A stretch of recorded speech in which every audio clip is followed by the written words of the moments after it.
اعوذ باللہ من الشیطان اللعین الرجیم بسم اللہ الرحمن الرحیم قل للذین کفروا ينتہوا یغفر لکم ما قد سلف وَإِن يَعُودُوا فَقَدْ مَضَتْ سُنَّةُ الْأَوَّلِينَ صدق اللہ العلی العظیم. السلام علیکم ورحمۃ اللہ وبرکاتہ. اللہ تبارک و تعالیٰ کا شکر ہے کہ سورہ انفال کی آیت نمبر 38 کی تلاوت کا شرف میں نے حاصل کیا. اس کا ترجمہ یہ ہے کہ آپ صلی اللہ علیہ وسلم ان کافروں سے کہہ دیجئے کہ اگر وہ ابھی باز آ جائیں تو جو کچھ پہلے ہو چکا ہے اس کو معاف کر دیا جائے گا، لیکن اگر وہ پھر ایسا ہی کریں گے جو پہلے کر چکے ہیں تو پھر جو کچھ پچھلے لوگوں کا حشر ہو چکا ہے وہ تو سب کو معلوم ہے، وہی حال ان کا بھی ہوگا. تفسیر مجموع البیان میں اس آیت کی ذیل میں لکھا ہے کہ سنت الاولین کے معنی اللہ کا وہ سلوک ہے جو اس نے پہلے والوں کے ساتھ کیا تھا. اور روح المعانی میں اس آیت کی تفسیر میں لکھا ہے کہ مطلب یہ کہ انبیاء علیہ السلام کے پچھلے منکرین پر جیسا سخت عذاب آخرت میں ہوگا ویسا ہی سخت عذاب بعد کے آنے والے منکرین پر بھی ہوگا. ان کو پچھلے منکرین کی طرح سزا دی جائے گی.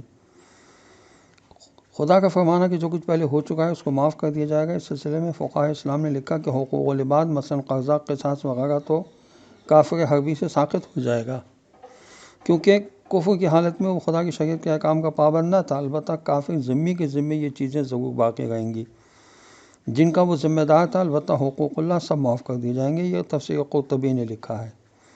تفسیر کبیر میں اس آیت کی ذیل میں لکھا ہے کہ اکثر فقہاء نے یہ نتیجہ بھی نکالا کہ زندیق دہریے کی بھی توبہ قبول ہو جائے گی، کیونکہ وہ بھی بہرحال کافروں کی ایک قسم ہے. تفسیر روح المعانی میں اس آیت کی ذیل میں مزید لکھا ہے کہ مگر یہ ساری معافیاں اسلام کو دل سے قبول کرنے پر موقوف ہیں، جبکہ وہ دین باطل کو واقعاً چھوڑ چکا ہو. بچوں اور یتیموں کو خوش کر کے جنت میں جانا بہت آسان ہے. رسول اللہ صلی اللہ علیہ وسلم کی حدیث ہے کنز المال میں، اس کا نمبر ہے 10,407. اللہ کے رسول صلی اللہ علیہ وسلم فرماتے ہیں کہ جنت میں ایک گھر ہے جسے خوشی کا گھر کہا جائے گا.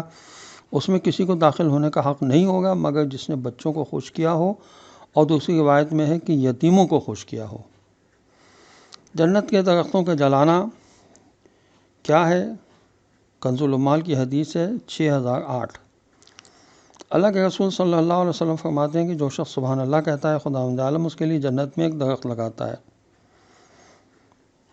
جو شخص الحمدللہ کہتا ہے خدا اس کے لیے بھی ایک درخت لگاتا ہے. کسی نے آ کر کہا یا رسول اللہ صلی اللہ علیہ وسلم جنت میں تو ہمارے لیے بہت زیادہ درخت ہو گئے ہوں گے. حضرت صلی اللہ علیہ وسلم نے فرمایا ہاں، لیکن احتیاط کرو کیونکہ ایسا نہ ہو کہ یہاں سے آگ بھیج کر ان سب کو آگ لگا دو اور وہ جل کر راکھ ہو جائیں. اسی لیے ہمیں یہ دعا کرنا چاہیے کہ ہم ان چیزوں سے پرہیز کرتے رہیں جن کے لیے منع کیا گیا ہے. ایسا نہ ہو کہ اپنی حساب سے اور اپنی مرضی سے کام بھی کرتے رہیں اور وہ کام بھی کرتے رہیں کہ جن سے منع کیا گیا ہے وہی سمجھتے رہیں کہ ہمیں ثواب تو ملتا رہے گا. یاد رکھیے اعمال انما یتقبل اللہ من المتقین، متقین سے قبول کیے جائیں گے، اور متقین وہ ہیں جو احتیاط کے ساتھ، پرہیز کے ساتھ، شرائط کے ساتھ اعمال اپنے بارگاہ خداوندی میں بھیجیں گے. امام جعفر صادق علیہ السلام کی حدیث ہے بیان الانواع کی جلد 83 صفحہ 322 پر. فرمایا کہ آداب دعا کو یاد کرو، اگر دعا کی شرائط کو بجا نہیں لاؤ گے تو اس کی قبولیت کا انتظار بھی نہ کرو. یہ بات تمہیں معلوم ہونی چاہیے کہ اگر اللہ نے ہمیں دعا کا حکم نہ بھی دیا ہوتا اور ہم خلوص دل کے ساتھ اس سے دعا کرتے تو وہ ہم پر رحم و کرم کرتے ہوئے اسے قبول فرماتا. پھر اس کی دعاؤں کو کس طرح قبول نہیں فرمائے گا جس کے ساتھ شرائط کی بجاوری پر قبولیت کی ضمانت بھی دی ہے. امام موسیٰ کاظم علیہ السلام کی حدیث سے بیان الانواع کی جلد 93 صفحہ 368 پر کچھ لوگوں نے حضرت امام جعفر صادق علیہ السلام سے عرض کیا ہم دعا مانگتے ہیں لیکن ہماری دعا قبول نہیں ہوتی. تو حضرت علیہ السلام نے فرمایا اس لیے کہ تم اس سے دعا مانگتے ہو جسے تم پہچانتے نہیں ہو.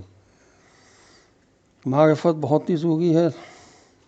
تقاضا معرفت پر عمل کرنا بہت ضروری ہے. وآخر دعوانا ان الحمد للہ رب العالمین. السلام علیکم ورحمۃ اللہ وبرکاتہ۔